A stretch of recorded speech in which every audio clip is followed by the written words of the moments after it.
के महत्व को हम सब जानते हैं कि दूध को एक संपूर्ण आहार माना जाता है और कोई भी बच्चा पैदा होता है तो सबसे पहला भोजन उसका दूध ही होता है।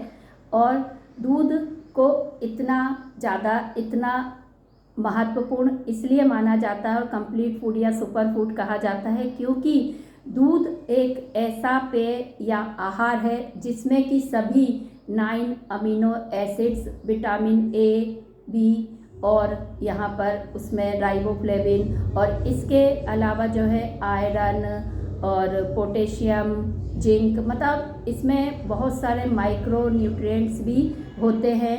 तो एक तरीके से यदि हम सिर्फ दूध ही पी लेते हैं तो खाने की पूर्ति हो जाती है। 2001 में वर्ल्ड हेल्थ ऑर्गेनाइजेशन के खाद्य एवं कृषि जो संगठन है उसने यह डिसीजन लिया कि 1 जून को जो है विश्व दुग्ध दिवस मनाया जाए। और इससे पहले ही हमारे भारत देश में हम सभी जानते हैं कि द्वापर युग में भगवान श्री कृष्ण ने जब अवतार लिया तो उन्होंने बालपन से ही गऊ और उनके दूध को पूरे दुनिया में प्रसारित किया। वो मक्खन मिश्री का भोग ही खाते थे और उन्होंने गाय के संरक्षण के लिए ही गाय के दूध की महिमा भी बताई। तो इस तरीके से हम देखते हैं कि हमारे देश में दूध को लेके पहले से ही बहुत ज़्यादा जागरूकता है। और 1970 में वर्गीज कुरियन ने जो है श्वेत क्रांति की शुरुआत की, जिसके बाद दूध के उत्पादन को लेकर और ज़्यादा अवेयरनेस आई और इसके बाद जो है भारत सबसे ज़्यादा दूध उत्पादन करने वाले देशों में भी शामिल हो गया।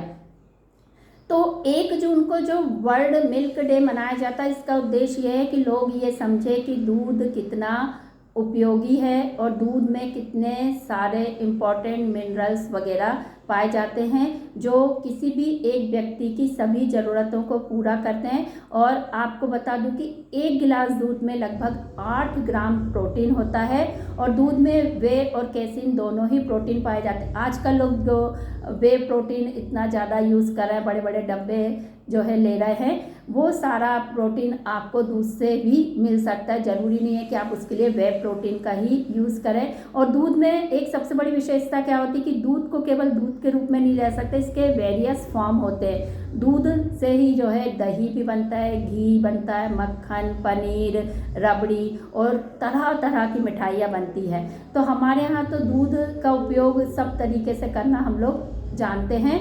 फिर भी मैं देख रही हूँ कि अभी कुछ समय से जो है वीगन डाइट का नाम हो या किसी भी तरीके से है, दूध के खिलाफ जो है थोड़ा सा लोग दूसरों को करने की कोशिश करें। मैं देखती हूँ कि वैश्विक स्तर पे इस तरीके के जो है षड्यंत्र समय समय पर होते रहते हैं। कभी इंडियन थाली के ऊपर बात आ जाएगी तो कभी दूध के ऊपर बात हो जाएगी। आजकल भी लोग वीगन डाइट के नाम पर लोगों को डाइवर्ट कर रहे हैं कि नहीं पीना चाहिए, दूध नहीं लेना चाहिए। इसके अलावा एक और कंट्रोवर्सी देख रही हूँ कि आजकल बहुत से लोग ये प्रूव करने पर तुले हुए हैं कि दूध जो है नॉन वेज होता है।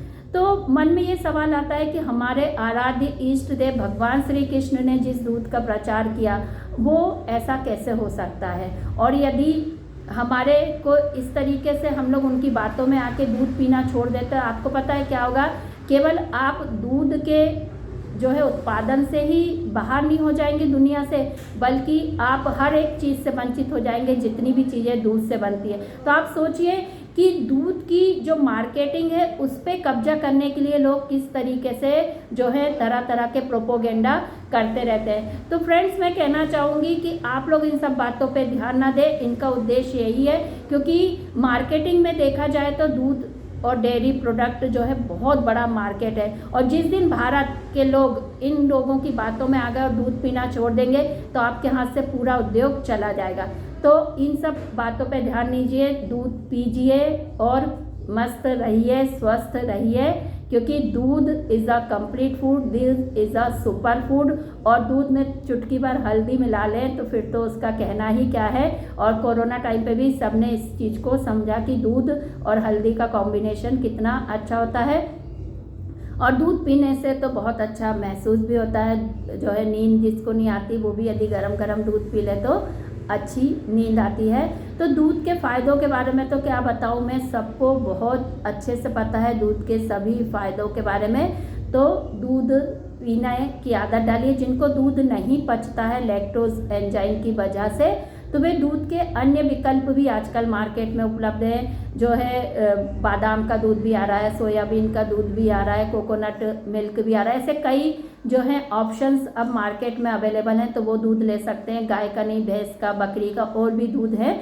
तो आप लेकिन दूध जरूर लें, क्योंकि ये एक संपूर्ण आहार माना जाता है। तो सभी को विश्व दुग्ध दिवस की बहुत बहुत शुभकामनाएं। और जो भी दूध के बिजनेस से जुड़े हुए हैं वो अपने बिजनेस को बढ़ाएं, फालतू की बातों पर ध्यान न दें। हमारे देश को, हमें दुग्ध उत्पादन में ऐसे ही नंबर 1 बनाना है। धन्यवाद।